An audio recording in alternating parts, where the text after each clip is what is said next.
Hello friends. आज हम British साम्राज्यवादी विस्तार के तहत मराठा के अंतर्गत किस तरह से ब्रिटिश साम्राज्य स्थापित हुआ उसके बारे में पढ़ेंगे। तो सबसे पहले हम थोड़ा कुछ पुराना देखेंगे कि जो मराठा क्षेत्र था। तो मैं एक डायग्राम बनाता हूँ। मराठा क्षेत्र इधर, यहाँ पे जो ये वाला जो क्षेत्र था मराठाओं का, यहाँ पे किस तरह से ब्रिटिश शासन ने अपना आधिपत्य स्थापित किया इसके बारे में हम पढ़े। तो कुछ टर्मिनोलॉजी है जो मराठा साम्राज्य के अंतर्गत उन्हें जानना महत्वपूर्ण होता है। जैसे छत्रपति, जो राजा होता था क्षेत्र के अंतर्गत, वो छत्रपति कहलाता था। पेशवा, प्रधानमंत्री की जो पोस्ट होती थी, मतलब एक राज्य के अंतर्गत जो प्रधानमंत्री होता था उसे पेशवा कहा जाता था। वो पेशवा कहा जाता था। तो दो प्रमुख टर्मिनोलॉजी थी। छत्रपति शिवाजी महाराज थे, है ना, छत्रपति शिवाजी महाराज थे। तो उनके सामने एक अष्टप्रधान प्रधान मंत्री परिषद भी चलती थी, है ना, मंत्री परिषद भी चलती थी, जिसमें 8 लोग प्रमुख होते थे। मंत्री, 8 मंत्री होते थे जो राज्य का कार्यभार बिल्कुल प्रमुख रूप से संभालते थे। तो शिवाजी की जन्म देखे तो 1630 से 1680 तक ये रहे, है ना।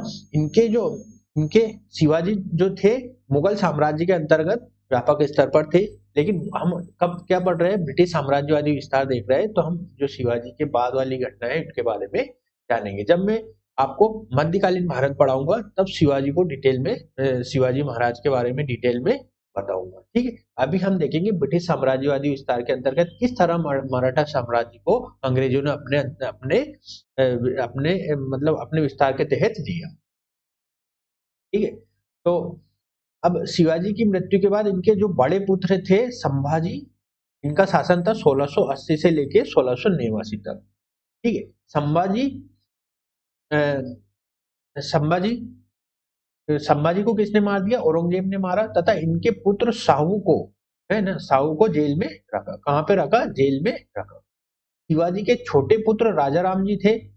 ये 1689 से 1700 ईस्वी तक इन्होंने शासन किया, है ना। राजा राम जी की जो पत्नी थी ताराबाई, है ना, ताराबाई ने भी मराठा राज्य का नेतृत्व किया था। तो ये एक पृष्ठभूमि है मध्यकालीन भारत के तहत जो मराठा साम्राज्य था उसके बारे में। अब हम आगे पढ़ेंगे बालाजी बाजीराव, जो 1713 से 1720 ईस्वी तक था। जब 1707 में औरंगजेब मर जाता है ना, औरंगजेब 1707 में, जो ब्रिटिश, अगर आप मुगल शासन देखेंगे तो 1707 तक औरंगजेब का शासन था। किसका था? औरंगजेब का शासन था। और ये एक शक्तिशाली मुगल शासक था। लास्ट, हम कह सकते हैं कि लास्ट शक्तिशाली मुगल शासक था। इसके बाद जो मुगल शासक आए वो काफी कमजोर कमजोर थे, और इनके जो औरंगजेब के बाद जो भी शासक थे मुगल शासक, वो पतन की ओर बढ़ गए थे, मुगल साम्राज्य के पतन की ओर वो जा रहे थे, ठीक है। 1707 में साउ छत्रपति बना। तत्पश्चात उसने बालाजी विश्वनाथ को अपना पेशवा नियुक्त किया, है ना, पेशवा मतलब प्रधानमंत्री नियुक्त किया। बालाजी विश्वनाथ ने चोट वसूल करने का अधिकार विभिन्न मराठा सरदारों को दिया। फलतः मराठा संघ की नींव पड़ी, है ना। जो मराठा क्षेत्र के अंतर्गत 2 प्रकार के कर लगाए जाते थे। कौन कौन से लगाए जाते थे? एक कर लगाया जाता था चोट कर, और दूसरा लगाया जाता था सरदेशमुखी कर। सरदेशमुखी कर, ठीक है। तो इन चौथ का मैं थोड़ा सा बता देता हूँ ब्रीफ में।